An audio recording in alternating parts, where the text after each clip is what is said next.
Alright, so welcome back, guys. Again, we're here for another episode of A Pilot's Life from Simbit World. We're going to continue with our previous episode. So we made it to Ottawa last time. We're going to continue our turn here in Ottawa and head back to Toronto. So I'm just going to quickly have a look here at the fuel load. Since the fuel truck just showed up, we're blocked at about 6,300 pounds. So let's go ahead with 7,000 pounds will be plenty. Thank you. It doesn't really do anything anyways, I don't think, but there it is. It's loading anyways. And in the meantime, we'll hop in the flight deck. I thought I saved this, but it doesn't seem to save the panel states properly, so stand by one moment here.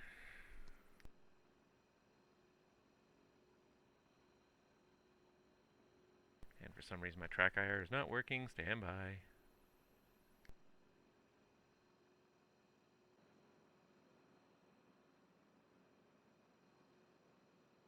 Alright, and there we go. That's a little better. Now I can look around. Now my track IR is working. And a little disconcerting while I get into a good flying position here. Alright. Okay, so we're going to get this flight started. I don't want to take too long here. To just quickly review for anybody who's watching, this is Simbit World of Pilot's Life. This is me. I am the pilot here, and work for the WestJet Encore here. I've got a few experience points, a few hours in the logbook so far. I haven't really done that much. Just so far 3 flights. I did a turn to Montreal, which didn't go as well as I'd hoped, and then I did another flight back from Montreal back to or from Toronto to Ottawa. Now we're going to do that return flight. So the next leg over here is Ottawa to Toronto. So we're going to do that one right now. And there's the layout, pretty straightforward. Ottawa to Toronto. It doesn't actually show you any routing. It just shows you a direct line, but that's fine. We've already imported this to SimBrief, so we're going to go ahead and just start this right up here. And have a nice flight. There we go. All right. Oops, didn't mean to pop that out. Sorry, guys. All right, so really quickly here, we're going to get this started here. So we're at Ottawa, the VATSIM Studios Ottawa scenery. If I can just show you turning on all the batteries there. And the funny thing about this aircraft, another one of the funny things, is that the external power...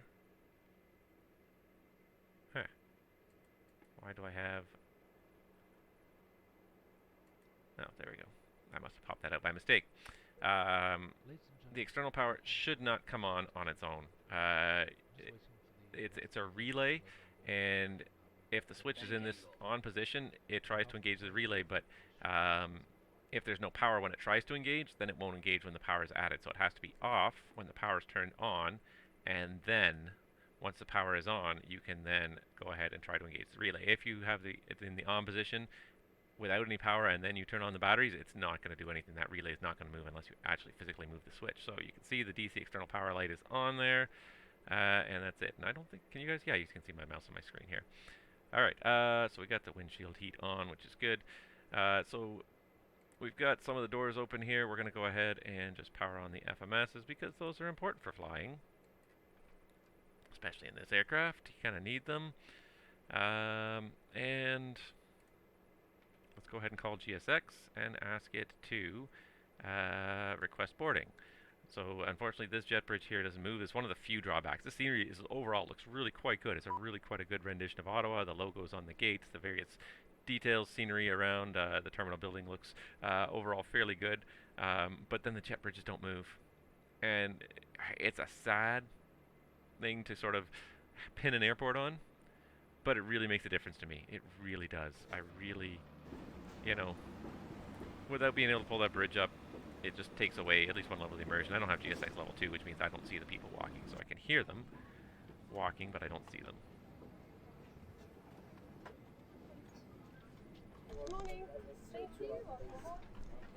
Anywho, so without further ado, we're going to continue getting ready here for this flight. It's going to be a pretty straightforward flight. We're going to go ahead and fire up those FMSs, and we're just going to put in this flight plan. So we're going to 99 the existing flight plan, and we're going to go ahead and pop in our new flight plan. And this is really quite a straightforward flight plan, so all I have to do really is the arrival. Ooh, that's a good question. What is the active? Hello. arrival runway in Toronto today. So our flight plan is estimating it to be 3-3 right, which is highly unlikely. So let's quickly ask vPilot here. Weather in Toronto, 3:30. Oh, 22 gusting 37. Oh, you know what? It might just be 3-3 left for arrivals. Okay. That is not commonly done, but when the wind is gusting that high, it's not unreasonable. So we will plan on 3-3 left in Toronto. We're going to be doing the Vibly 5 arrival, which is perfect. That's right there. And so we're going to do the ILS to run the 3-3 left transition. The ILS to 3-3 left. And let's see here. Now this is missing a couple of fixes yet again. Where is my Navigraph charts? Let me see if I can pull it up for you today here.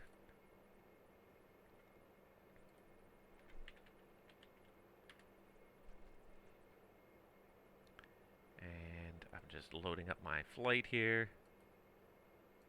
Alright, so I've got Navigraph right here, and we've got yesterday's flight still on it, so let's go ahead and use the current flight from SimBrief. This is what we've got, and then we can go ahead and check out the charts here. So open the charts list, and we're doing the Vibly 5 arrival to the 33s, which is this one down here at the bottom. And if you look at this chart, so we've got a couple of fixes before Amoeba that we've got to go put in there. We're going to do it via Tukir, Tadmo, and Vibly. So we're going to have to type those in manually because it's not coming up properly here. So, oops. So used to the Boeing FMSs with a scratch pad. Tukir. And then I've already lost it here. Tukir, Tadmo, and Vibly. And then it's Amoeba. So, Tadmo. And then Vibly. So Tukir, let's go back here. Tukir, Tadmo, Vibly, and then Amoeba. That's all correct, and that's it. Our flight plan literally starts at the end of the Ottawa terminal with the first fix on the arrival. So fairly straightforward in that respect, and shouldn't have gotten rid of that because also still need to put in the fuel information here. Alright, so first of all, our time zone here in Ontario is still -4, and then, alright, let me pull up my SimBrief flight plan here for some fuel information. So right off the SimBrief flight plan, our alternate today is London. It's looking like 1178 for London. And then our holding fuel, 1358, seemed to be a little bit lighter than usual, and still 0 on the extra fuel because its total reserves of 2500, 25 and change. Our fuel on board right now, we haven't been fueled, but we were actually fueled, weren't we? So we're going to go ahead and pull up the Majestic control panel. Our fuel load required for this flight today is going to be a little over 60, we're going to say 6,300. This is one that bugs me, is that the SimBrief, this is one of the few inaccuracies in SimBrief. It's generally a very good piece of software, but way overestimates taxi fuel in a Dash 8 by double. It estimates 400. Realistically, most operators allow 200. You're not going to burn 400 unless you've got a really long taxi out. While I'm on this page, let's just do the quick weight and balance here. So today's flight here, SimBrief has randomly assigned me 69 passengers, so I'm going to just distribute these people here in kind of a random fashion. There we go, that works. And 200 pounds of forward cargo, we'll say. So we've got a pretty forward CFG. We'll send that data to the flight sim. Of course, it always pause it. We'll unpause it. And there we go. So now our fuel on board, we're looking at about 6,300. So we'll go ahead and put that in. And right from our flight plan or from our load and balance sheet here, ZFW is going to be 54,738. 54,738. Done. Done. And that's it. That part is done. The FMS is basically set up. I guess the only thing really left to do is crossfill stuff. Crossfill from one FMS to the other. Crossfill the flight plan and the fuel. And that includes all the weight pages as well when you crossfill the fuel, which is great. Now the nav, I just need to reset this to be from Ottawa. And that's fine. And likely this one as well. It automatically did, but we're going to just put the no link in there. Perfect. Alright, and so the FMSs are set up, so let's go ahead and quickly do a little Overhead panel, check. Electrical panel, everything is on. That needs to be on, which is pretty much everything right now. Ice protection panel, everything's off, except for the windshield heat, which I'm just leaving on. Not a realistic procedure, but Majestic seems to need it. Lights, okay. Pressurization panel, nothing really to look at there. The ELT is armed. The fire protection panel, nothing exciting going on up here. Everything is green. I had accidentally pulled this. One of the nice things is that if you do pull this by mistake, as long as you're not flying, as long as the engine's not running, it will close the valves. But if you do it by mistake on the ground, it's not going to do anything. The valves are all fully reversible in a Dash 8. I think some aircraft, once you close a valve, you can't open it again. But in the Dash 8, everything is fully reversible. Alright, engines norm, lights we've got here, and it's all looking good. Bleeds are off, but the recirc fan is on, it's on min, and fueling is done, so seatbelt sign's going on, caution lights, look good, and advisory lights, Christmas tree as I say, because there are probably about 100, at least 100 light bulbs in this flight deck that you end up having to look at when you do this check. And a lot of these switch lights here, like the gear lights and all these square switch lights here, they have more than one bulb in each light too. So it can be, it's a lot of bulbs that you're looking for. And it's funny because you think that, like, how am I ever going to notice one bulb missing? But you start to after a while. It takes a little while. It really does. But after a little while, you start to notice these things. You start to notice when, oh, that bulb is missing. All right, let me just go look over and find my, where did my speeds for my Dash 8 go? There they are. They are on my desk here. So, a quick check actually here. So just show me the fuel page again. We're at 61,000 pounds today for our takeoff back to Toronto. So 61,000 pounds. We're going to do flap 5 takeoff. It's going to be V1 133. We do a lot of flap 5 in this business. But if you're doing, you know, large runway to long runway, flap 5 is the most efficient. The lowest flap setting is the most efficient in terms of usually it's less drag, so it requires less energy overall. However, it will require an increased takeoff roll. So if your runway is short, you might consider doing a flap 10 or even flap 15.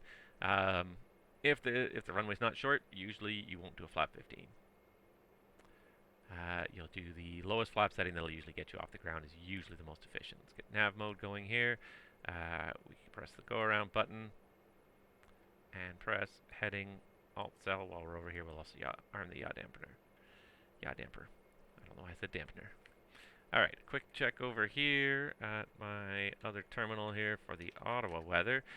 Since there's no ATIS, we are on the VATSIM network, but it is middle of the day. Nobody online yet, at least. 2931 for the altimeter. It's quite a bit lower than before, and that makes sense. That's more like the Ottawa altitude. 380. 2931. There we go. It's all in there, and the only thing we need to really set up is the MDA here, 1400. That 3000 is left over from our previous flight, but that is correct for Ottawa's departures anyways as well. I'm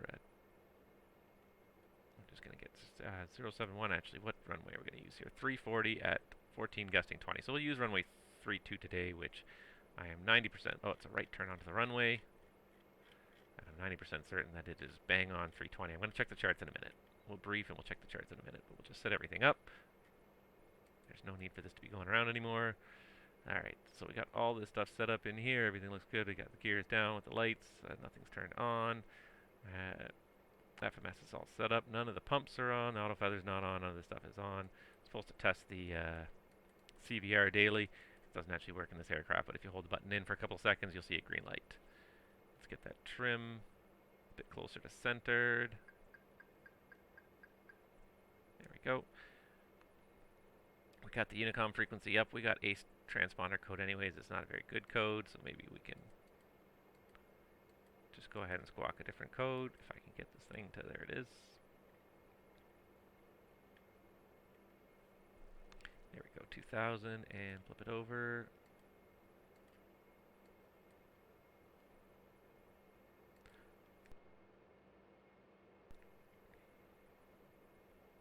Sorry about that. Had a little cough there. Alright, 2000's up on top, perfect. Aileron, rudder trim, that's all looking good. Okay, and we're all good. Okay, so we're going to do a quick departure briefing here. We're already boarded. These guys were super quick today. So here's my Navigraph charts again. Let's go ahead and go back to our departure point. Let's just flag some charts here. I just love Navigraph. It's a fantastic piece of software. I have access to real-world charts, but only for a limited number of airports. This is great for a couple of reasons. First of all, it's integrated with the sim. As soon as you look at a chart, there you are. You can see exactly where you are on the at the airport, which is great, especially if you're unfamiliar with an airport. It really kind of great for situational awareness. Ditto for the approach charts. They're also geo-referenced SID charts. They're also geo-referenced so you can see where you are. So really a great thing to have. And just also, of course, then I have access to all the worldwide charts instead of the limited collection. So anyways, quick little departure briefing. So speeds are set V1 133, VR 133, V2 133, V climb V fry 141, and V climb 152. The level off altitude today is 1,400 feet. The departure again is we're going to taxi out first of all for departure runway 32. It's going to be apron at our discretion, then Echo crossing runway 07 for runway 32 down here. No hotspots on the way other than crossing the runway. Actually, there is one hotspot here. Hotspot number 1, taxiing on apron aircraft, miss Echo and Charlie. So just be careful when we head down to Echo Charlie. Make sure we do get the right exit. We don't miss it. The Ottawa 4 departure today off of runway 32. It is a 320 heading. Climb heading 320 is assigned for vectors to assigned route, and non-jets maintain 3,000. That's us. The airport elevation 377, which matches with our altimeter setting here today. So we're going to fly runway heading and maintain 3,000 initially. If no ATC shows up, we're going to climb up to our cruise altitude of 20,000 and climb on and turn on course above 3,000. That's all I got. Any questions? No? Strong silent type always? Yeah, that's what he is. All right. Let me go find my checklist, and we're going to just do we're going to do an originally before start check because I'm not 100% sure that everyone did their job here. Oh, and I do actually have someone watching the channel today.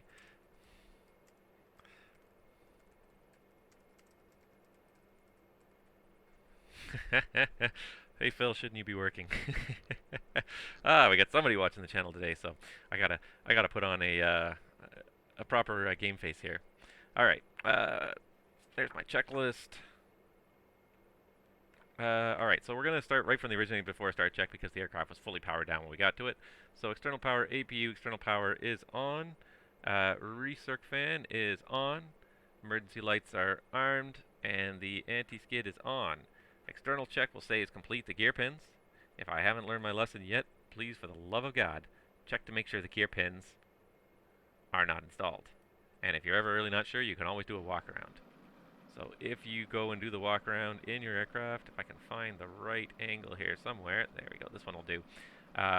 If you have the gear pins in, right up there in the gear bay, in the wheel wells, just at the top of the gear, you will see little tiny red flags hanging down, because that's what it looks like. It's a pin, it's a metal pin with a red flag, and the red flag is designed to hang down so you can see it very easily during the walk around. That's a whole different story about whether or not the flags are always there, but in Majestic, the flags are always there if you got the pins in. So definitely we did the walk around. The pins are not in. Alt gear door and landing gear inhibit switch is closed. And norm. And flight deck preparations all complete. The originally before start check's complete. Before start checklist. Alright, so we're going to check the circuit breakers. Check over the left shoulder. Circuit breakers are checked. And the escape hatch is closed. Battery master main aux standby is on. And seatbelts are on. Flight taxi is taxi. Yaw damper is on. And fuel quantity, again, we got 6,300 pounds, 62 and change required. Emergency brake pressure is on and check. Power levers are disc. Condition levers are start feather. Or sorry, condition levers are fuel off, my bad. And the takeoff briefing is complete. Before start checklist is complete. I'm just going to check one more thing to make sure we are all up and running here. And that is I just want to go back into Simbit world and just make sure, yes, I did click start flight, so it is going to track this flight while we're going here. All right, perfect. Now we are ready to go, I think. All right, so let's go ahead and call GSX and get these guys ready to push us back. And we're just going to do a simple... this is exactly how you would normally push in Ottawa. Ottawa is one of those airports where they never turn you during the push. It's always a straight back push. They looked at it. I think it's a health and safety issue that they came up with a long time ago, and they said that the straight back pushes are best because then nobody's prop wash or anything or jet blast is aimed at any other push crew. So they always push you straight back to the start of the triangle. That's all they do. So this is exactly the correct push you normally do in Ottawa. All right. No, we don't want to start the engines before pushback. It's a lie, but the way GSX is set up doesn't work unless we select that way. Okay. Whew. Are we ready? I think so. All right, let's go ahead and do the start approve check. So let's check. Nose steering is off. Transponder can now go to... Hello, Captain. We're ready for pushback. Oh no, there it is. Doors and fueling lights. Oh, it does help if we close the doors, I guess. Silly me. I just assume everyone does this for me. Alright. Let's see if this will work.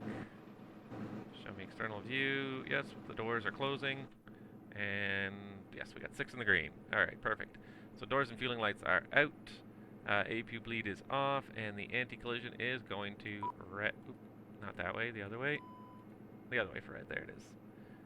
And the start approved check is complete. I'm going to put this back to electrical because we want to monitor electrical while we're doing this. All right, and we're going to say clear on 2. We're not going to remove the GPU until we check. All right, as best as I can tell. Clear on 2. We're going to say he gave me the signal, and away we go. Starting engine 2. One neat thing. I got myself a second throttle quadrant. Now, I have individual control of both my condition levers and the dash 8. Silly as that is, it's just nice. No more clicking in the screen. No more accidentally going over, although I just went over there. I'll learn it. I'm not used to doing it, starting the dash 8 this way. Alright, so that was engine adapter heat 2.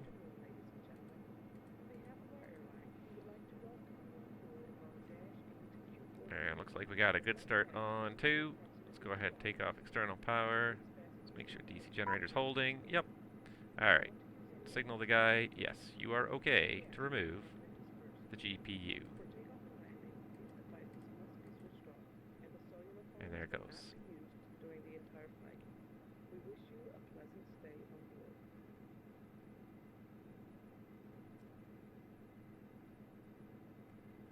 Alright, looks like the GPU is gone. He's coming to get ready to pull the pins.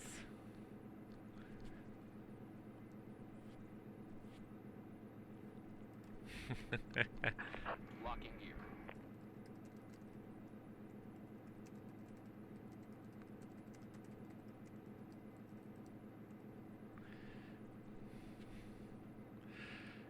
All right, as long as you're still working, Phil, you can continue to watch the channel. I won't shut down the stream on you here.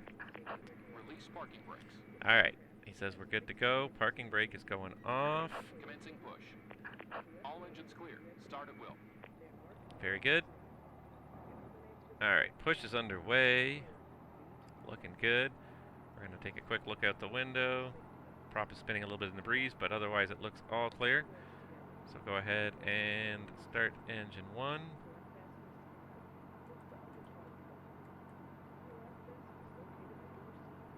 As long as we get rotation.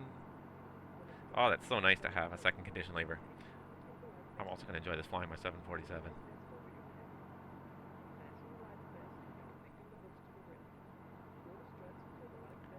Pity there's nobody else hanging out in Ottawa today, except for these 2 guys. The rest of the airport is abandoned, but these suckers have to work. Alright, that was engine adapter heat 1. And looks like we got a pretty normal start going on engine 1. Everything looks pretty nice and normal. This is going to be nice, though. I'm going to really enjoy, I think, having second set of condition levers, especially in the dash 8. You got so many levers here, because I also now can use a flap lever. It's just got a mixture knob on it right now, but one day I will get a proper flap lever for it. One little thing at a time. Alright, any second now he's gonna... There we are. Set parking brakes. Parking brake set. Confirm the pins removed. Not that there are any pins in the dash 8 anyways, but... regardless.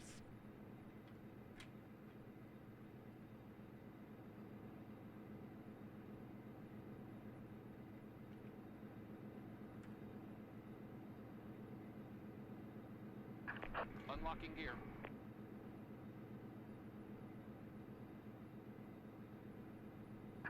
Tow truck disconnected. Bypass pin removed. And there they go.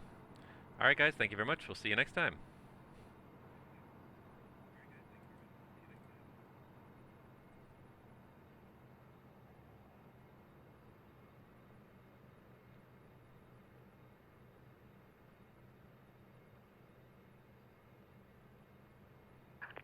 Left is clear. Right is clear. Alright, now I can actually move these condition levers up as a pair. Oh, that feels nice. As silly as these things are, Clear it's to funny start the things that actually add to the immersion when you're flying in a flight sim, and things like that, like physical tactile things, are often some of the best things for adding to the immersion.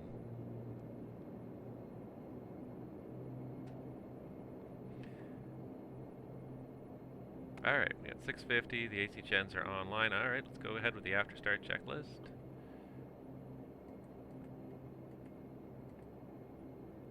And what's the temperature now here? It's 9 degrees.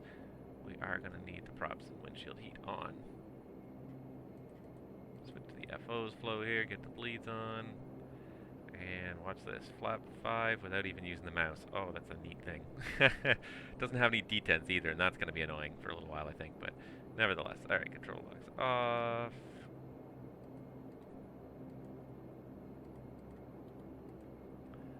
Alright, and there's the elevator press. Alright, elevator check. And ailerons. And without pressing the brake pedals on my pedals, the rudder. What's up? What are you doing here? I think I have too many things connected together here.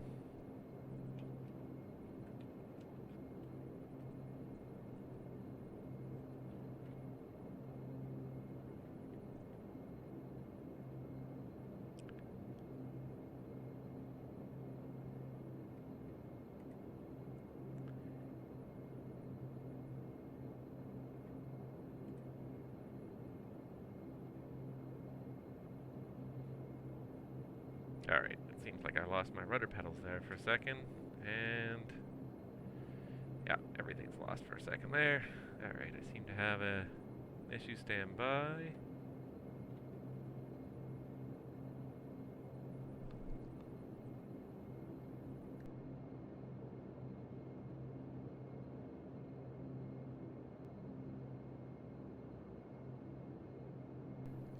Alright, we're back.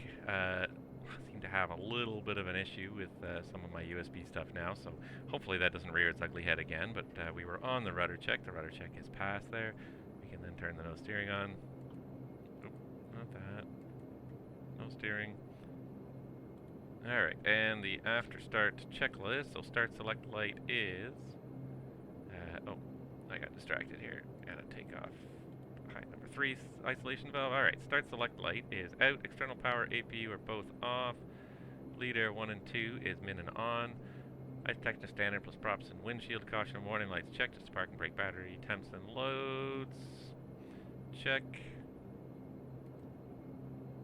Tank occupants 1 and 2 are on. Auto feather is AS select. Engine rating is normal takeoff power 90%. Height pumps are on.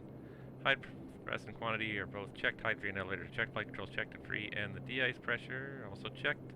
Flap I got 5 set, and indicating condition levers are max.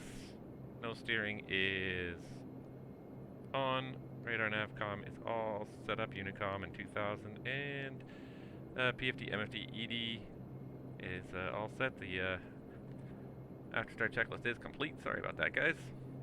Got that fixed now. Alright, still I don't see any ATC online, so we're going to go ahead and release the parking brake. And hope that doesn't happen again. If it happens again, I may have to just cancel the rest of the stream. But anyways, it's going to be a right turn out. Down to the edge of the apron and echo cross runway 32. The taxi light is going on. And we're off.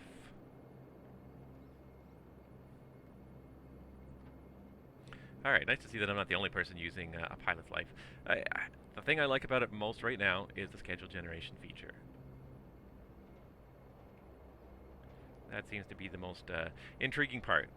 As I've said in previous videos, sometimes sitting there wondering where to fly is the most annoying aspect of simulation when you spend so much time sitting there looking at what's online. So having that already dictated to you by a schedule, it kind of takes a little bit of that decision away. So if you know you want to fly the sim and you don't have any ideas, just fly the next leg of your schedule.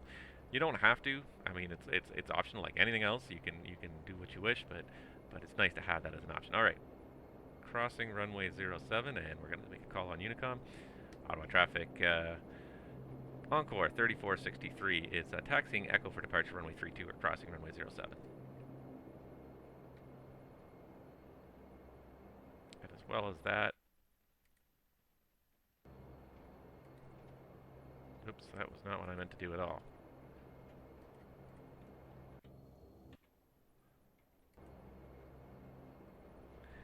Press the wrong button for a second. Let's just have a quick look over at the VATSPI window and make sure nobody else on the VATSPI network on the VATSIM network is nearby. It doesn't look like it, so I'd say we're good to continue. Alright, still looking both ways. Did I get the strobe on? I don't think I did I? Where's the FO when you need him?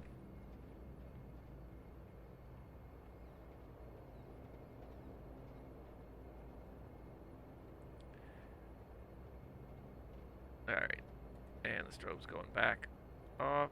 I want to get rid of that right-click menu. That could be one of the best things. It's one of the simplest things I think Lockheed Martin could do.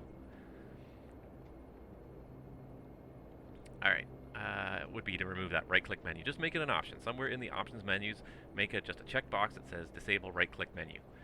And that would just be so wonderful especially for streamers who are using VCs with a lot of right-click options that don't want that right-click to come up. Anyways, quick taxi check. Taxi light is on. The altimeters again, we've got 29031 3 set, and takeoff warn. It's tested, and we'll say the cabin is secure, so the taxi checklist is complete.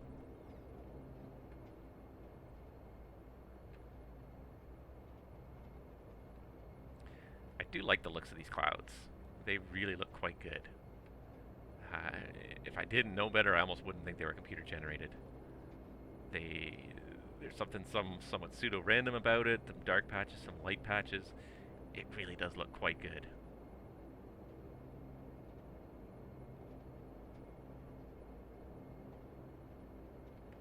Alrighty.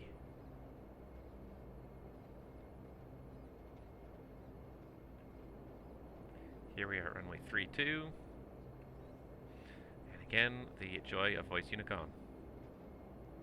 Ottawa traffic, Encore 3463 is now taking position runway 32 for departure on the Ottawa 4 departure. Ottawa 5 maybe? I don't know which Ottawa departure it is anymore. I just briefed it. Which number it was kind of the least of my focus though. Alright, so lineup check. Cabin crew please be seated for takeoff. We're going to get the strobe back on. Alright, and lineup check. FA notification is PA. Transponder is on alt. TCAS is TA only. MFDs are both on terrain because the radar doesn't do anything in this aircraft anyways.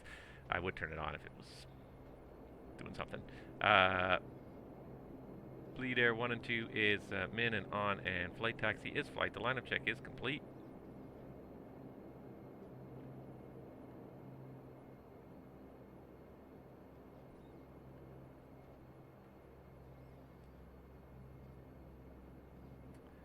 Alright, and just get the lights on.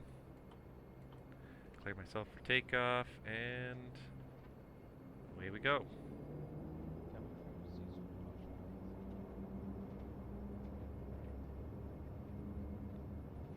And I always forget to pop this up until we're actually rolling. There's 80 knots.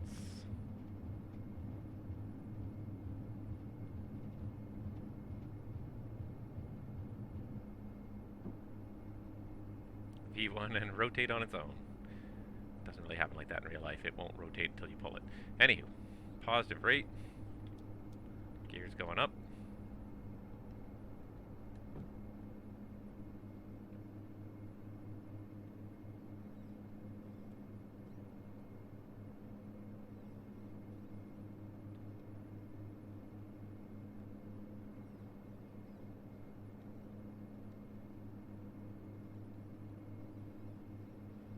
Alright, there's the 1380. Flaps 0. Bleeds on. And climb power. And let's go ahead and go autopilot on because I'm obviously not paying much attention to what I'm doing here. 2,000, climbing 3,000. We can go ahead and pitch down and accelerate.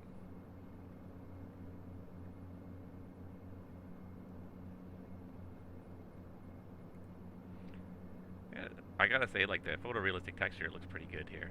It's a pity there aren't any actual buildings on it, but from just at a glance, that photorealistic texture that comes with the Ottawa scenery is pretty darn good. There's the Ottawa River going that way. Alright. And we're gonna go ahead, it's Alt Star, but we're gonna go ahead and climb up to our cruise altitude of 200. I can set it down there. Oh, there it is.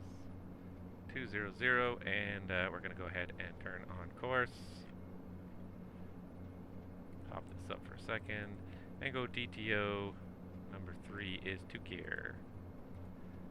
And nav is available. Arm the LNAV, and there's LNAV to 2 gear. And I'm going to give this the same on the other side, because if you don't do it on both sides, it doesn't do anything. There's no cross-filling between the two automatically anyways. Alright, and there we go. We're in the turn on course. See, I recognize a lot of these places. I hope that this is what the FS 2020 looks like everywhere. Without being ridiculous. The trouble is not being ridiculous on the hard drive usage, and that's probably the toughest challenge. And to answer your question, Phil, yes, I am absolutely planning to show up for Justin's OTS tonight. Alright, just a quick speed check, because I see I got the ice detect light there. Speed is checked. Ice protection is now all on. Also going to trim away a little bit of that. Not that far. That was way too far, probably. Maybe not. Yeah, it was a little bit too far. It got stuck. And you just want to use the rudder trim in short bursts, usually. Ah, it keeps getting stuck. Ah, it's getting annoying.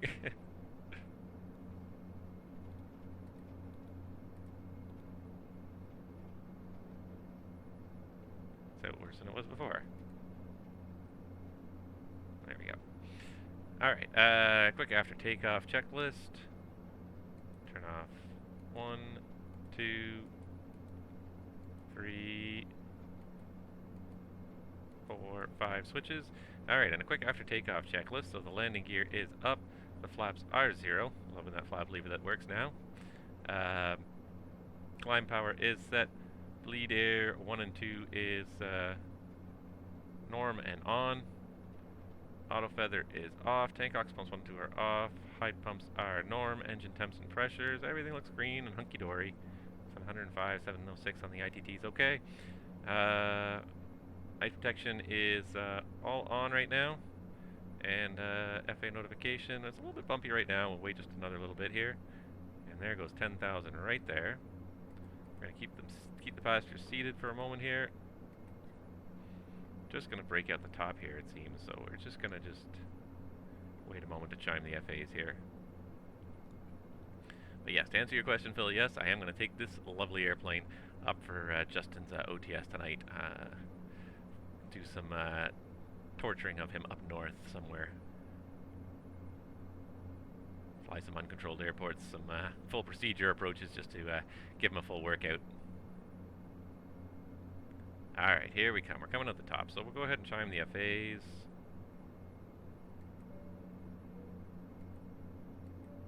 Press the chime button twice, and that's all you need. And then they know that they can get up and provide the service, but you don't want to put the passengers up. The other thing is, generally when the flight attendants are up in the dash 8 anyways, the rule was always try to keep the pitch to 6 degrees or less. Just makes it easier to push the carts uphill from the back, from the galley in the back all the way to the front to start the service. So, which is fine because that usually ends up giving us a much nicer climb rate. We don't want to climb at 190. We want to climb at something better than 190. 200, 210 even. And there we go. We're airborne, climbing through now to 13,000. On our way back to Toronto. Give the boots a couple of cycles here.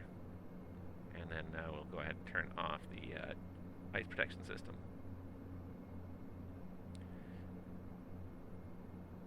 But there we go. On our way. What a nice nice day on top of the clouds here. A little bit gusty in Toronto. I didn't realize it was quite so gusty as it is. I think it was gusting 37. So we're actually going to use the 33s today just because it's gusty. It's crazy gusty. I should probably turn off the track IR before I sip my coffee here. Otherwise, all you guys see is the top of the flight deck.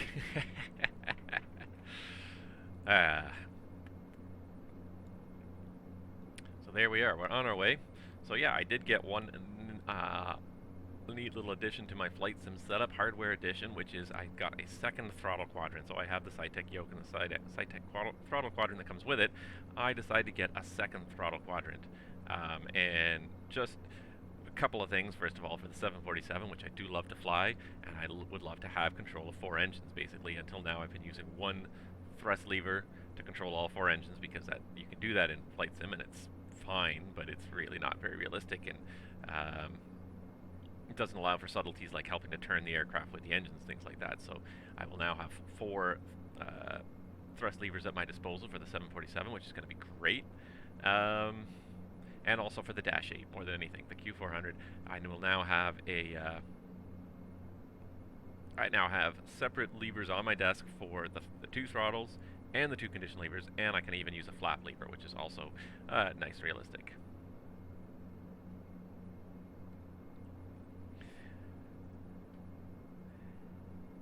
I can't help it, I like my coffee. You want the full flying experience, you have to watch me drink coffee and tilt my head back while I drink coffee, because that's what flying is all about for me. Sitting up here, looking at the clouds go by, holding a cup of coffee in my hand, that's the best way to see the world. Flying without coffee is, well, I wouldn't know, I don't think I've ever done it. I don't think I've done it in like probably 8 to 10 years. Alright, I think we are clearing and out of the ice, and the boots are still running a cycle, so I can kill this switch right now. The boots will finish their cycle. And I'm going to go ahead and take the increased ref switch off. I could even probably take the prop heat off at this point. There's no visible moisture up here, which means there should be no icing.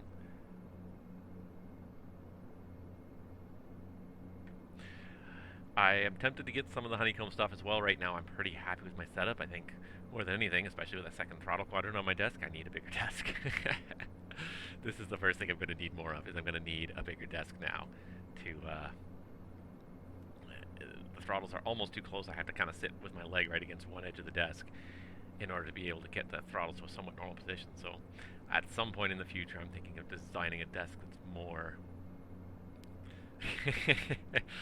I'm thinking of designing a desk that's more designed around sort of simulating a flight simulator. Okay, there's a transition, so 2992 is set and set. So something with a central table where I can put the throttles into a throttle box and have them at a more realistic location. Also have my tablet / FMS right next to them in a more realistic location. So that's something I'm toying with. The trouble is, like, I'd like to fly too many aircraft, and anything that I do design would have to be fairly universal. Don't need the pitch that far down. Fairly universal support, you know, many different types of aircraft, whether it be flying the Dash 8 or 747. So anything I do would have to be set up in a very universal way where it could be almost any airplane. But I am thinking of rearranging and maybe custom building a desk to try and sort of better suit the simulation experience. Pilots with coffee in planes. That is an excellent idea for a TV show. You don't want to know some of the stuff that we talk about, though, when we're sitting in the flight deck. Not that there's anybody sitting here with me today, so Phil, it's nice to have you with me here, since I have nobody here. My virtual co-pilot today.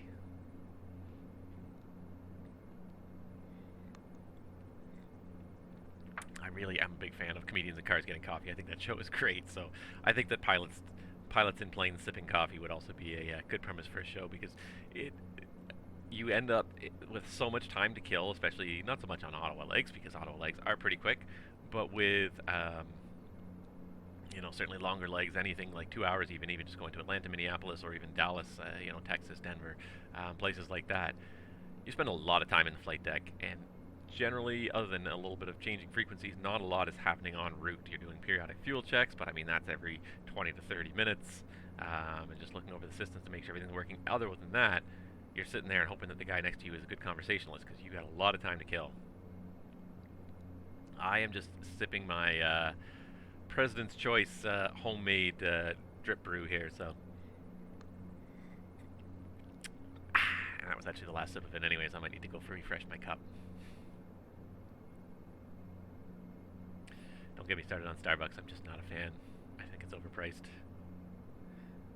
There, I think I've earned a boycott on my channel now. I spoke my mind. Alright, I don't know if we're going to go much faster, so I'm going to go ahead and, using my new throttle quadrant, one at a time even, cruise check. It's amazing how the simple things in life are quite enjoyable. I need some detents now. That's the other thing that this needs, is detents. There's substantial detents. You can't really have the condition lever sit anywhere but those 5 positions. Anyways, let's see here. Where's my cruise check? Other side, right? Cruise check. Altimeters, I got 2992, 2 set, 3, and then I should say 3 set. Power is set. Fuel is, do a fuel check here. So really simple in the Dash 8. You bring up the fuel page, go to performance, check your fuel at your destination. So we said we need 2,600 to divert to our alternate. Right now we're showing 4,000 pounds. We got lots of fuel. Let's see here. Seatbelts. You know what? We've been cruise for a little while now. It seems pretty smooth up here. So seatbelts are off. Lights are all as required.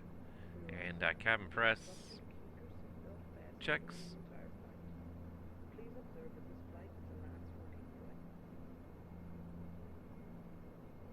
Yeah, cabin press looks good. Where was I here? I've lost myself. Ice protection. We've just got the windshield heat, standard plus the windshield heat, and 24 ice test was completed on the previous leg, so we'll say it's done for today, and that's it.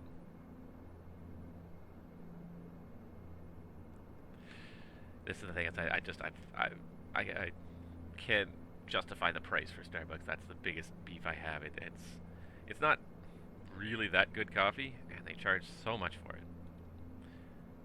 There's a few places that we happen to go to that I am very happy that I go to that have some really good coffee close to our gates.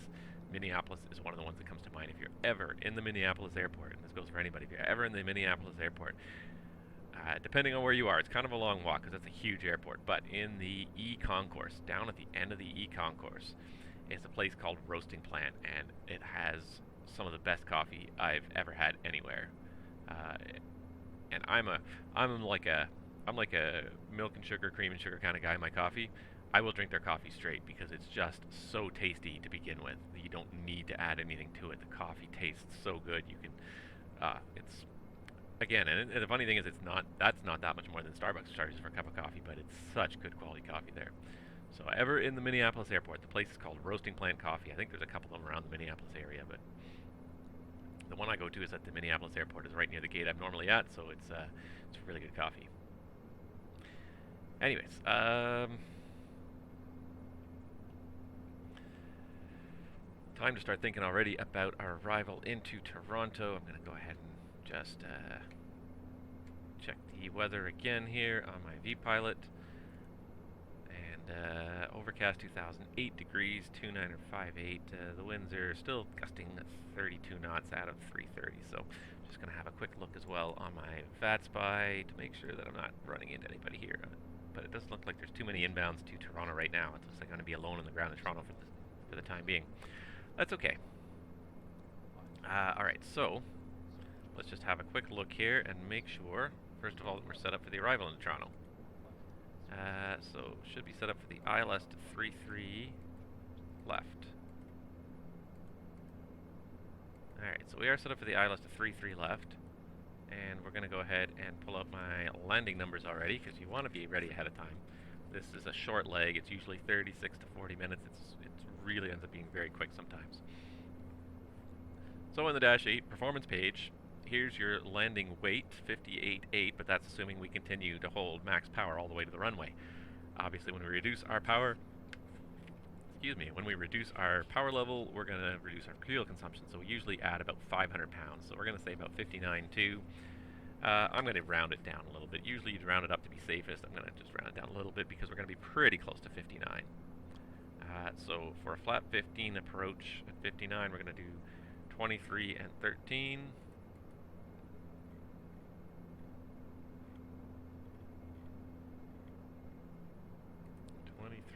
And 13. So 23 is our ref speed, 113 is our go-around speed, and then if we do a go-around, a flap retraction at 126, and 150 for clean climb speed. So that looks good.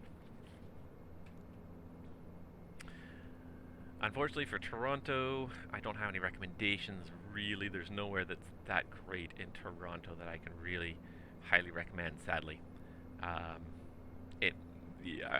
The places that I normally end up going to, at least certainly in the transborder side, the restaurants are all pretty generic. They're all mostly, and you're not going to the transborder side anyways. There's nothing really that spectacular in Toronto. For such a fantastic airport, there's a couple of restaurants, but they're mostly overpriced. One that people do like, that went too far. If you're looking for something that's not too expensive and you're in Terminal 1, is there's a Swiss Chalet, and then there's like a, outside the secure area, there's a Swiss Chalet, and then with it there's a, right next to it, there's like a Persian Mediterranean place that actually has some pretty good food. And it's usually not too much by airport standards anyways. Sadly, I don't know Calgary or Vancouver at all, so. Oh, this is being annoying today. Trying to tweak that. Okay. Anyways, I'm going to go ahead and pull up the arrival plate. I'm pulling it up here on my tablet because it's going to be so much easier.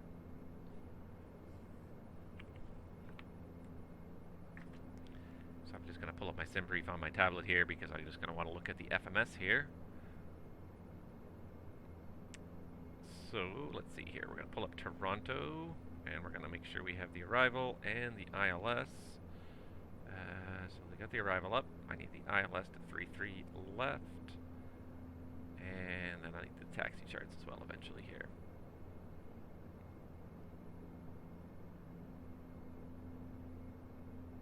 Alright, so starting with the star chart. Alright, we're on our way to Tadmo. And after that, we're going to hit up Vibli, Amoeba. We're going to do Vidro between 10 and 8. So it's got Vidro locked in at 8. That's fine. Elvat, Nubav at 210 at 8,000 again. Really, what's the point of this, actually? I'm going to change this. I'm going to make this the top of the window, 10,000. Because we might as well keep descending from Vidro down to Nubav. Myrug, Gubov, Koku, Mavid, and Ketsu. And then continue on a 147 track. We're going to get vector to round 2 and ILS to runway 33 left. So this is on 11-9, the 25th of January 2019. Oh, we didn't set this up yet, actually. So 110.95.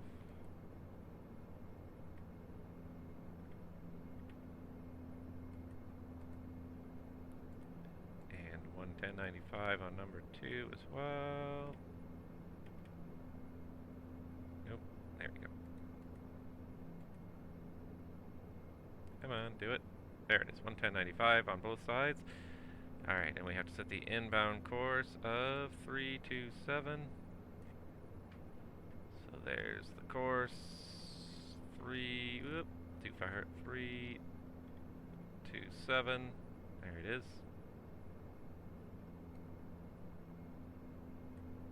And then on the FO side, we'll just do this the easy way. 327.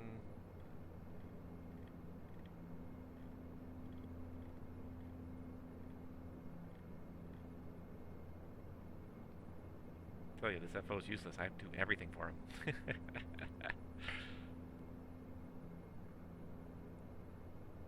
No, I'm not saying that the good coffee was Swiss Chalet. No, I would not say that. But you were asking about good food, so the good food is over. Again, it's not like it's a pretty decent deal. I've had it a couple times. It's a pretty decent deal. I think it's called Paramount Foods or something like that. It's kind of a Persian Mediterranean kind of deal. It's different from a lot of other airport food, and that's kind of nice. Otherwise, most of the stuff in Toronto is just overpriced. And one thing I should probably do is I should hit up the VNav actually before I get any further into this briefing to make sure that we are ready here. So the restriction was at was it Vidro or was it Elvet? Oh, where's my star? Vidro. Yeah, it is a Vidro. Okay, yep. Vidro. 6 minutes top drop for 10,000 Vidro. Okay, good. So we still got time. All right. So we've got the ILS. We've got the 110.95 set both sides, and the inbound course 327 has been set. The glide slope check height at APMAM should be 2010. There it is, 2010 at APMAM, and the ILSDA 832, so we're going to set 840 baro.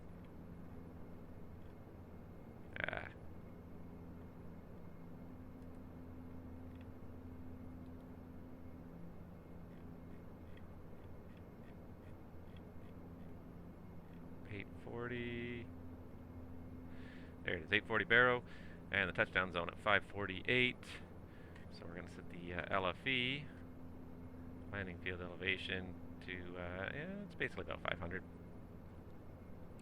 The MSA is 3,100 feet east of Toronto, and Mr. Approach is climbed 1,100 feet on a heading of 237, and then climbing a left turn to 3,000 feet on a heading of 257, and intercept the 287 radial outbound to ICDOT and hold.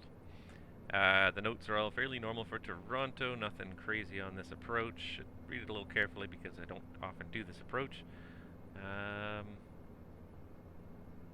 No, I don't see anything unusual there. It is a 3-degree glide slope with Pappies on the left as the sail our lighting system. RVR 5,000 or 1 mile required for this runway. The height above touchdown is 284 for the minimums there. So we're overcast 2,000. That should not be a problem. All right, that's it for that. The taxi in will be it'll be a right turn off the runway, and I'm just going to check for a gate for this flight. Good old flight aware. Why not use the real gate, right? Encore 3463. Let's see where it pulled up the last time it got to Toronto. And Bravo 22 will be the gate. So we'll taxi, we'll make a convenient right turn. It'll probably be Fox 2. And then, you know what? Yeah, Fox 2, but then I believe November is closed right now. So we'll have to probably head up to Hotel and then back down Bravo and Alpha Juliet into Bravo 22. Just check my NOTAMs. Where's my flight plan here? NOTAMs for Toronto. Let's see here.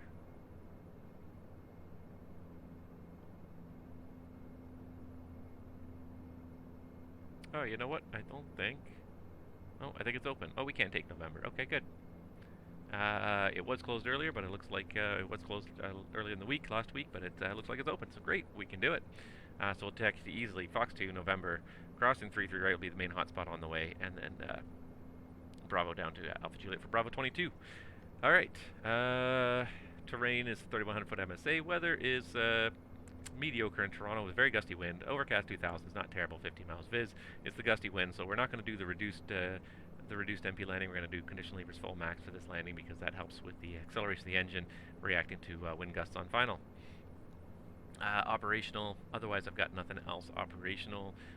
No TAMs I looked at and nothing unusual in there, and the aircraft is running fine. That's all I've got. Go for our gratuitous external shots for another couple of minutes while we wait to go down. Almost there.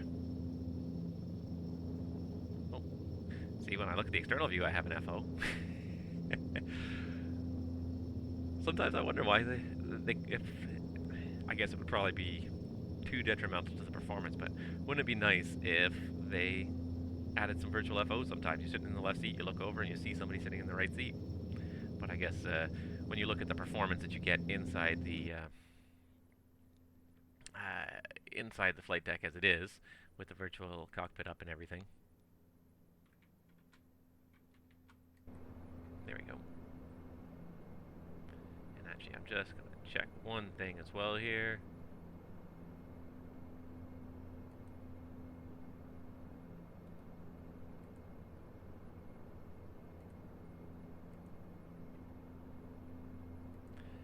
Gonna just test for one thing here and see if it's working or not today.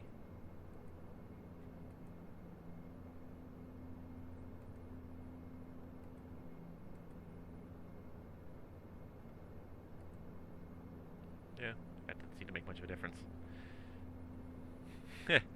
I don't think he's drinking Starbucks.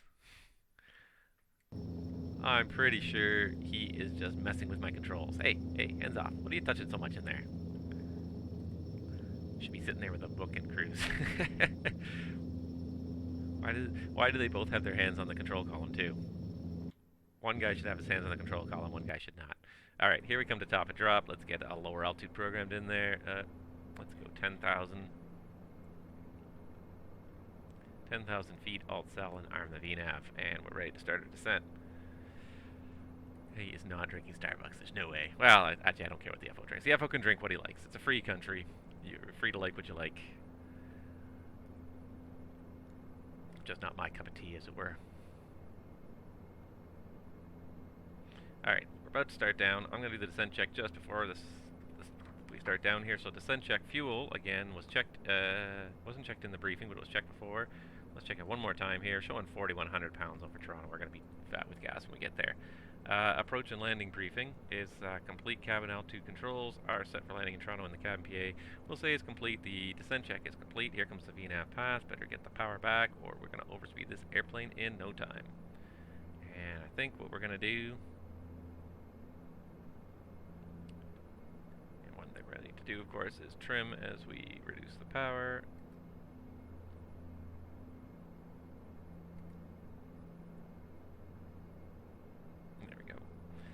Better. And as we start down, I think we're going to just put the seatbelt sign on right now, because it's probably going to be bumpy in that descent. If I were a betting man, I'd bet on the bumpies.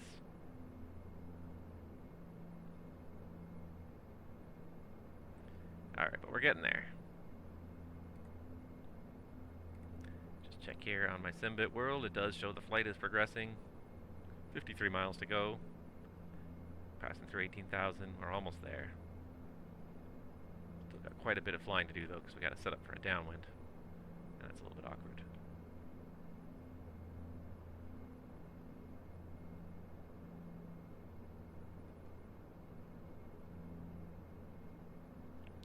Exactly. I don't know why both pilots have their hands on the controls. One guy should have his hands on the controls. The other guy should have his hand on the books. Should have his hand on like a newspaper or something. Okay, the altimeter setting in Toronto today, 2958.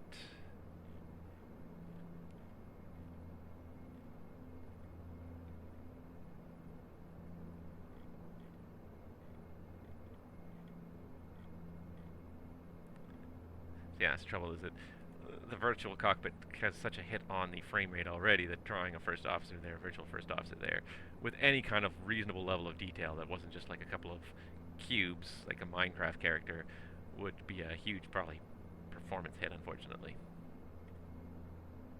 I would love to see that, but I don't think it's going to happen.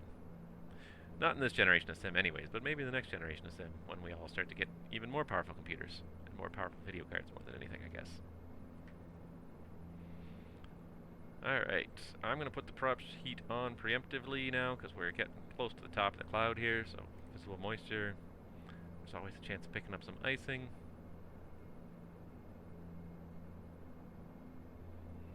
Here we go. Alright, and there's... Sorry, that's Amoeba right there we just passed over. We're on our way to Vidmo 10,000.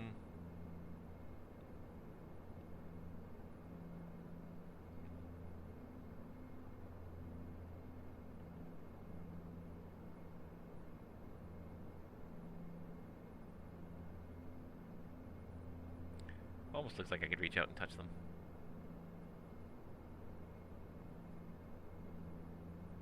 And that effect up there is really nice, the high-level clouds. One thing that's missing in this game, I find, is contrails. Although it's not, because you do see them sometimes behind aircraft, but sometimes they last a long time. In this one, they're usually limited in duration. They're usually limited in duration. Got a tailwind on this segment here.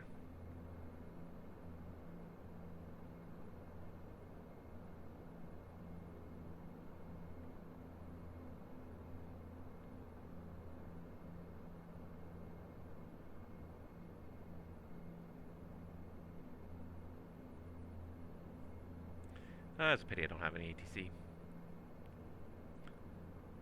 What are you gonna do? Make calls on Unicom.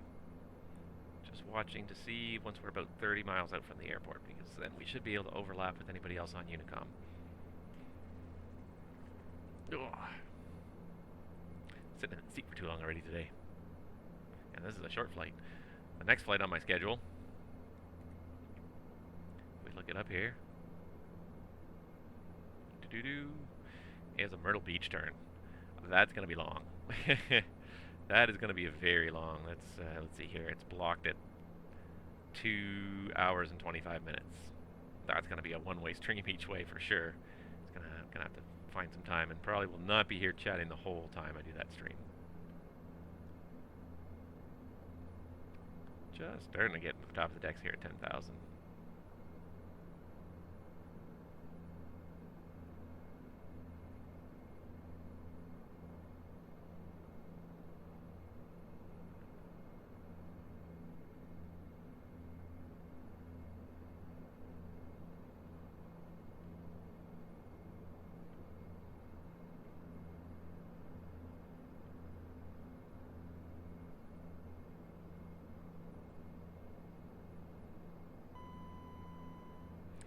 Alright, that's 11 descending 10,000. Let's go ahead and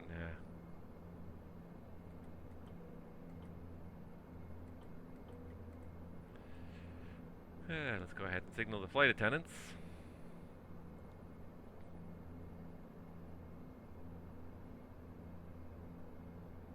And we'll keep it at 10,000 for a little bit of extra time here and just keep the speed up. Even if it's just 270, it's a little bit faster. And then we'll start really plunking down here. So once we level off here, we can even reset the vertical path there.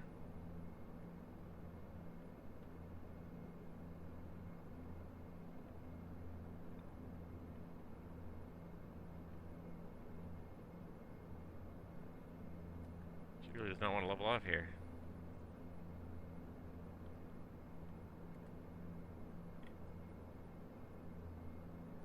That'll do it. Hold star. Alright, we can now reprogram the VNav again. To do new BAV at 8,000. And we'll do it at 1,200 feet per minute as the target. And there we go, we got 1 minute. So we'll arm the we'll set 8,000. Arm the VNav again.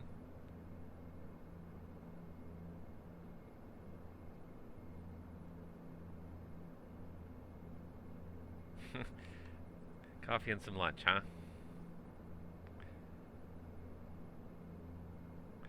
Sadly, I usually make 2 trips. If you're going to have coffee and lunch, I don't know. I'd say McDonald's because they have decent coffee, but they don't have any good food, really. Sadly, there's very few places in this world that have good coffee and good food. You sort of have to pick one or the other, or make 2 stops. There's places that usually make good food, they have decent coffee, but it's usually not great.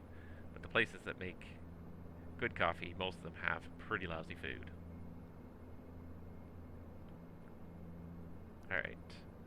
Speed's below 250, and we're going to go ahead and do 10,000 approach checklist. Lights on, and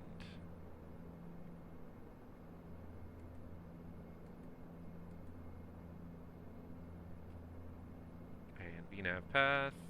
Where'd my checklist go? There it is. Let's see here. Approach checklist. Altimeters again, 2958, 1, 2, and we'll say 3 set. Nav aids should be 2000 overcast. We should probably tune them in to make sure.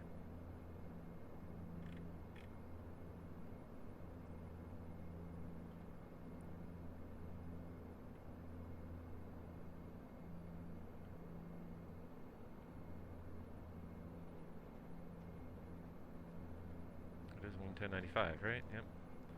Are we too far away? Maybe we're too far away.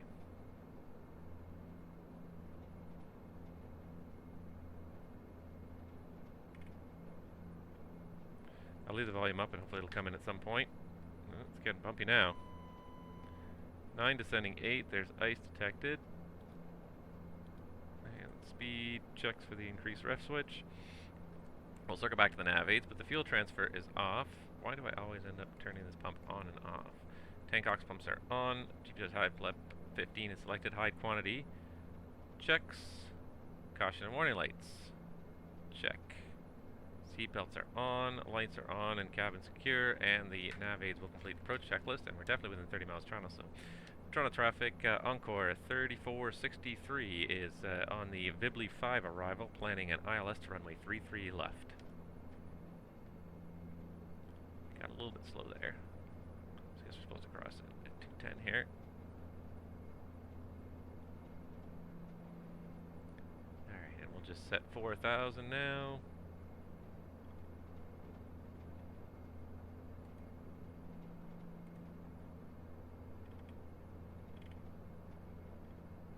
Looking for VS minus 1,000. Just a nice normal descent rate. VS minus 1,000. Definitely bumpy out there. Gonna have my work cut out for me on final here, I think. Gonna let the autopilot do most of the work today. I'm a little concerned that I am not hearing anything on 110.95. It worked yesterday, I swear it did.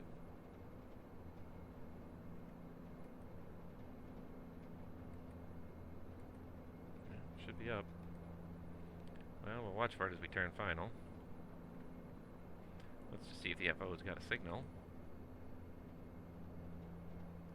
No, it's flagged right now. It's probably because we're right abeam it, so as we fly down final here into the approach path, hopefully we'll hear it. Yeah, remind you, someone free pushback from Toronto.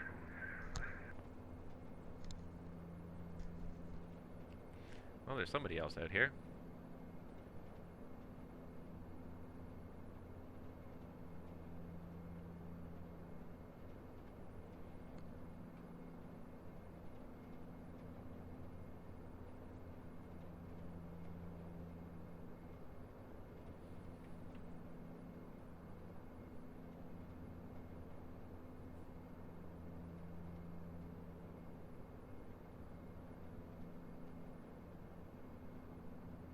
See too much ice picking up on the boots out there, but nevertheless, keep the ice protection on. We should be into plus temperatures shortly. Here we are. There it is. Dot dot dash dash dash dash.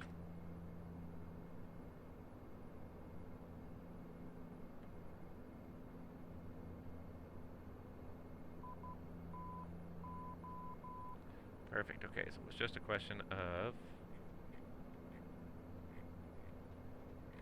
a relative location.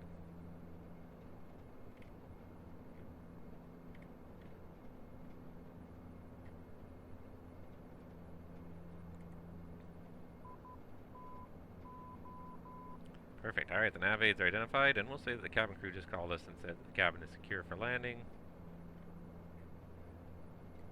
Perfect. Alright, so we got everything is looking good.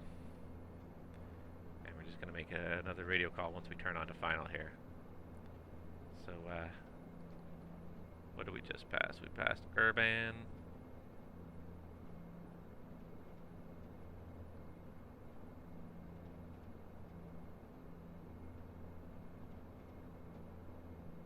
And ICMAX Urban. We can intercept at 3,000 at Urban, so we just need to see ourselves drop below 45.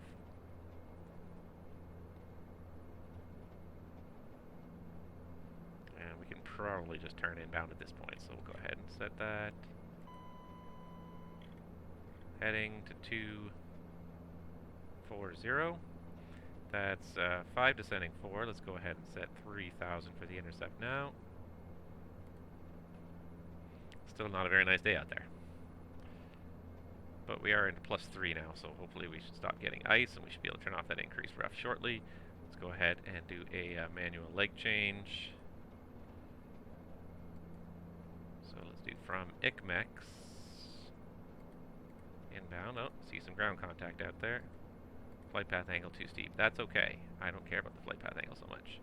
And since we're on the vectors, we can go ahead and switch to ILS-1. And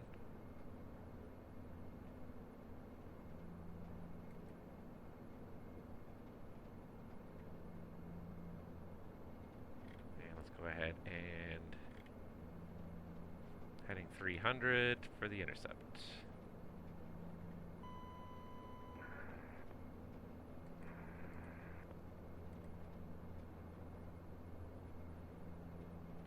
Alright, that's 4,000 descending 3,000. We'll get the speed back a little bit. Oh, and there's Toronto's coming into sight now. Perfect. This should work out nicely. We'll get leveled off, we'll start to get the speed back. Toronto traffic, Encore 3463 is joining a 14-mile final for runway 33 left Toronto. There's Loke, and there's Altstar, so let's get that inbound course set. 327. Perfect. It's going to be a very slow, gradual intercept here. Sometimes I find it turns a little bit too quickly here. Why did that pump not stay on? Alright, high pump's on. And let's do flap 5. That's so nice. Alt. Get some power in there now. We're on a really bad slant final right now, but hopefully at some point the Loke will lock in a little better. Let's target 180 knots for now.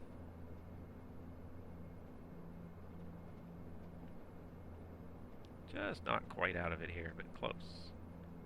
Downtown Toronto off your right side when you're doing the approach to 3-3 left or right.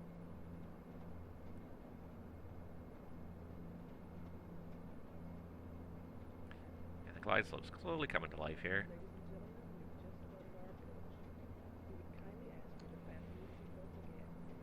Should align myself with my rudder pedals here.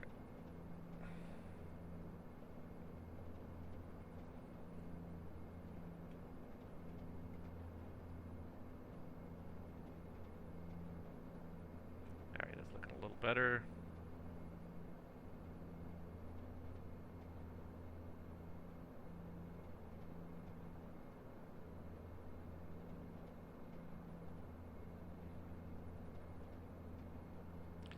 Wow, she's really working for it today. This is not going to be a smooth touchdown. I'm just warning everybody right now. Alright, glide slope, and the go around altitude 3,000 feet is set.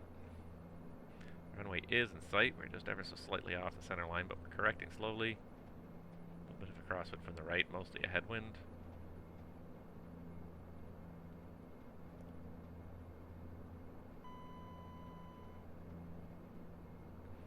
Alright. And the temperature's +6. I don't see any ice on the boots. We're going to go ahead and get the ice protection off so we can turn off the increased ref switch. Let's go ahead and go gear down.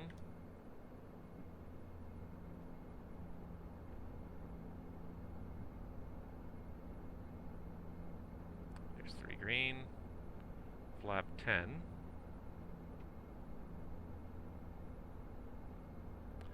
Flap 15. I just need to confirm that it's doing what I think it's doing, which is great. And condition levers max.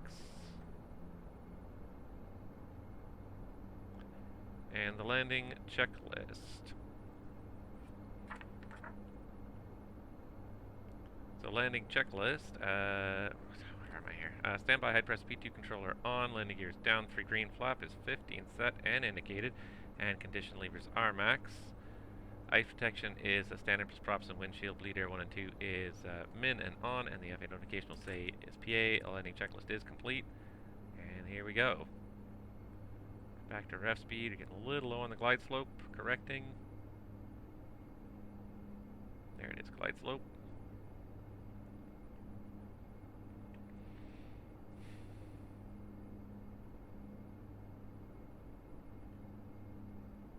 It's actually not too bad down here. It's a little bit smoother. It was worse earlier. A little bit of a crosswind. Nothing crazy, nothing beyond the limits of the aircraft.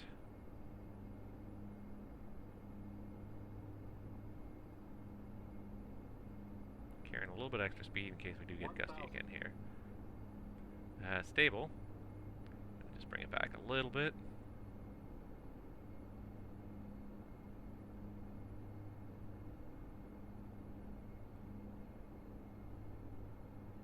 Don't want to bring too much because the bottom falls out of it. Carry just a little wee bit of extra speed here though. Trying to traffic, Encore 3463 is on a short final for 33 left. Somebody's taxiing down the runway there, or did they just land? I guess they just landed. Whoa, whoa, let's go back here. Staring at the other airplane and not paying attention to what I'm doing here.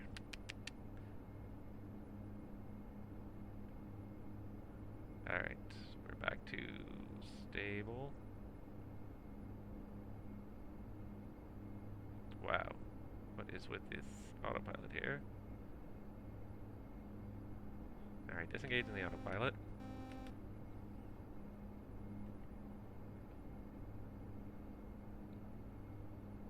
Alright, a little bit low on Pappies in the glide slope. The runway's in sight, we're correcting. 100.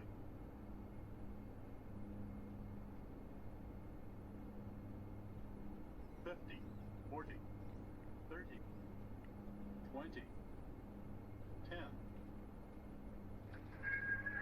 Behind the landing ramp, altitude 33 left, average score 1973. There, that was not too bad overall. It was a little nutty at short final, but the touchdown actually worked out okay. And we're just going to keep rolling until we get to Fox 2. And head to the gate. I don't think I ever selected the gate, did I?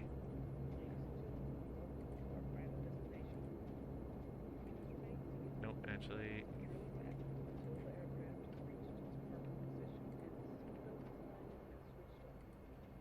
Should be Bravo 22. Bravo should hopefully have a 22 to it. There it is, Bravo 22.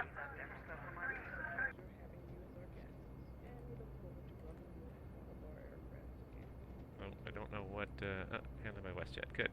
That's what I meant to select.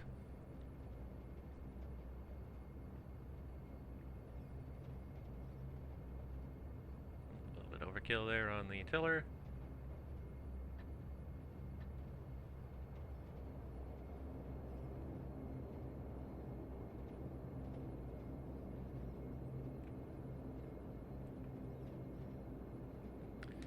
Traffic, Encore 3463 is clear of runway 33 left, taxiing November.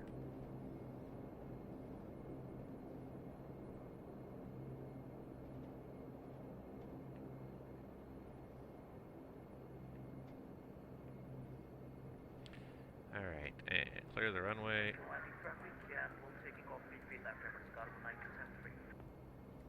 He's taking off 33 left. 3 left is clear. Alright, and the after landing flow requires me to do this. And this. And this. And I should look down and make sure I'm somewhat close to the center line again. And whoop, not at all. Let's do this. There we go, that's a little better.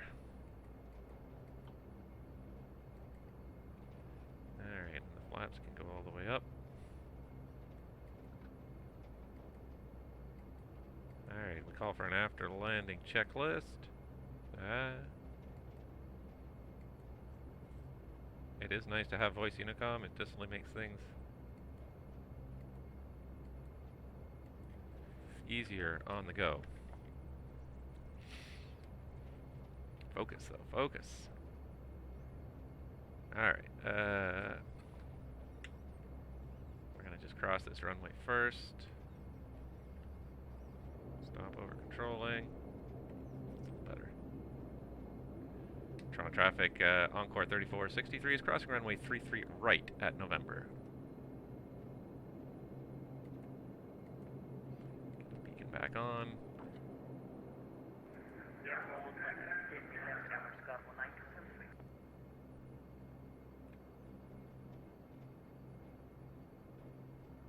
Alright, I don't see any aircraft down there by the looks of it. So we're going to go across.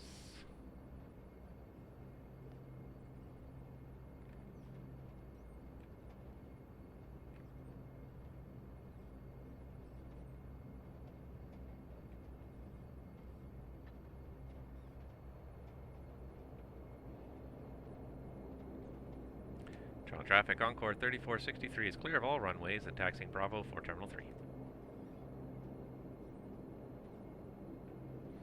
Alright, that's the last runway cleared. Oop. There we go. Make this turn, and then we can finally do our after landing checklist. Took a little while to get to this point.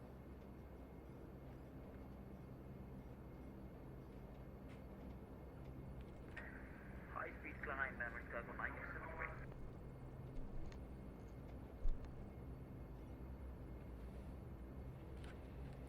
Alright, after landing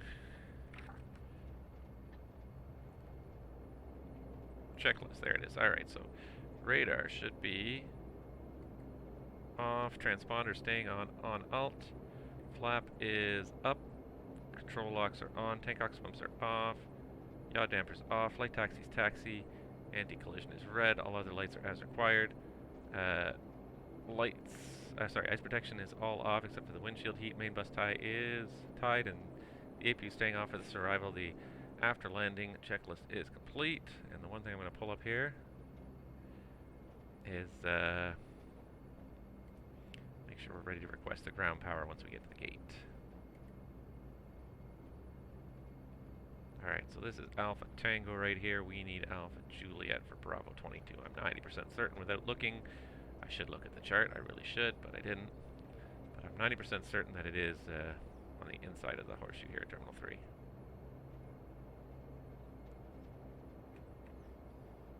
There's too much of a dead spot on this tiller. It leads to over-controlling. We need to tweak some settings here. But I do like having two separate condition levers, and now I can also do single engine taxi very easily with a second condition lever too. It's challenging if you have to use the mouse. The more inputs you have into the sim, sometimes the easier it is.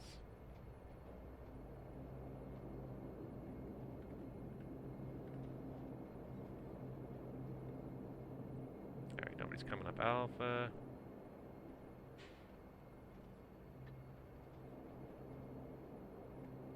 I think I see some tugs parked over there. It's usually a good indication that I'm going to the right spot.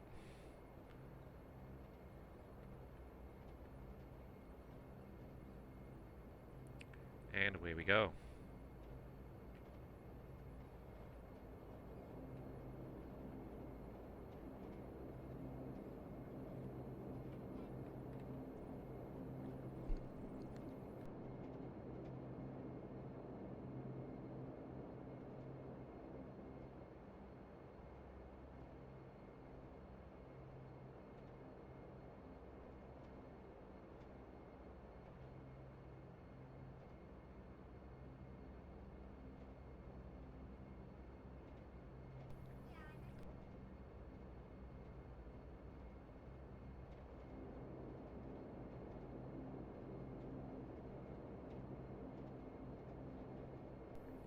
Alright, here we are in the corner, gate 22.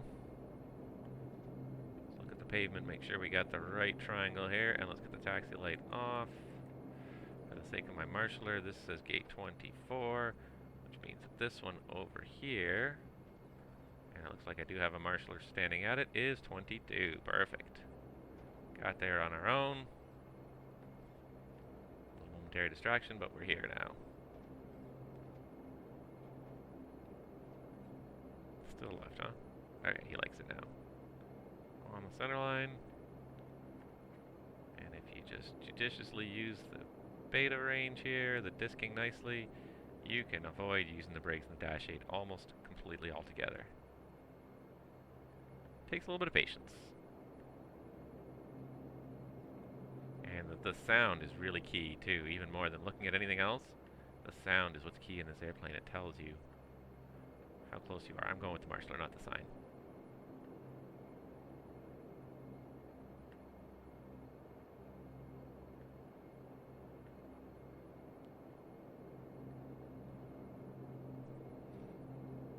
And that's it. Set the parking brake. Alright, and this is a lot easier if I had two hands. High pumps norm.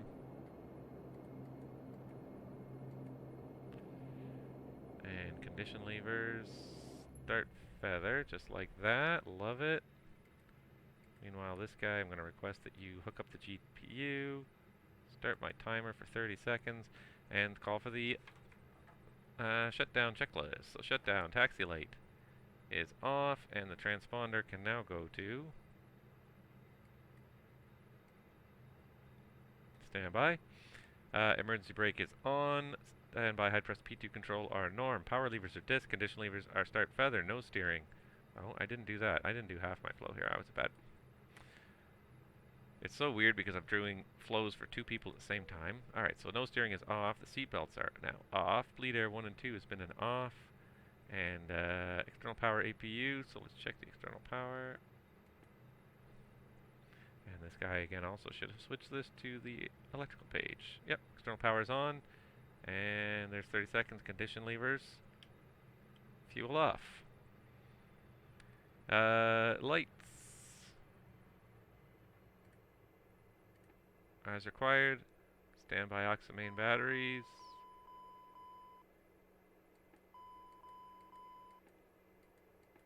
Off, and battery master off. Lock isolated. Emergency brake staying on.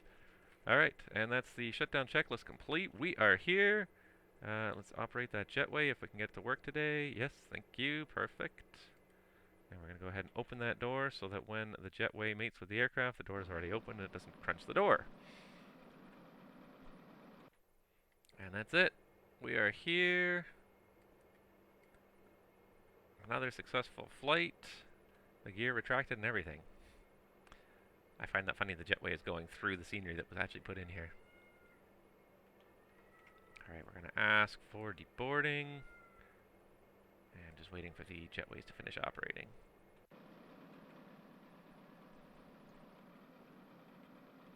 See if we can find a nice point of view here for just checking out the jetways.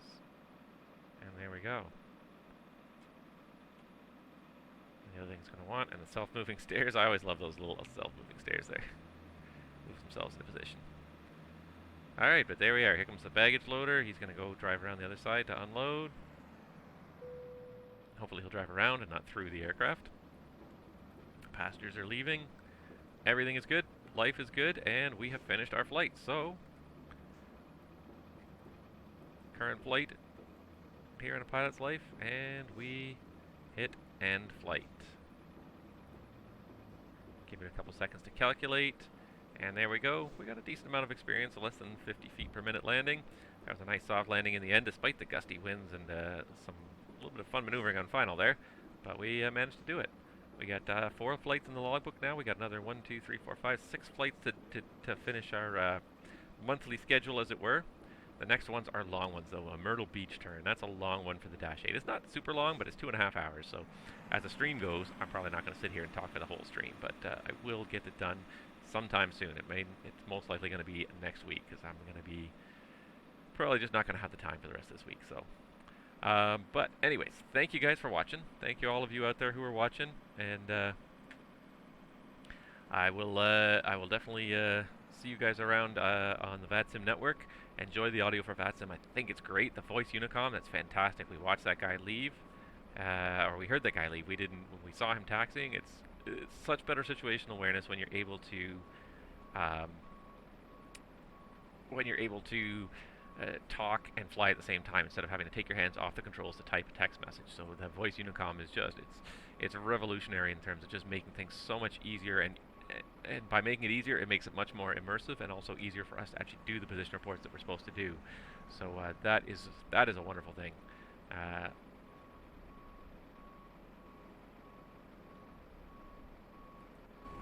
There we go. Unloading.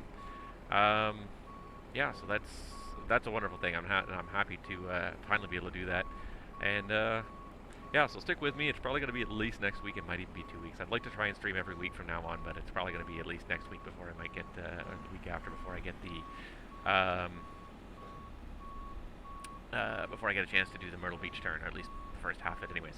That being said, I will be trying to stream Cross the Pond as well. So in a week and a half, it's going to be Cross the Pond. It's going to be fantastic with audio for VATSIM, and I am planning to stream, live stream it as well, just for everyone's enjoyment, and I hope to see everybody there. If you haven't already signed up, well, the slots are full, but make a plan to be there anyways, because it's going to be great. That's it, guys. Thank you very much for watching today, and I will see you all next time.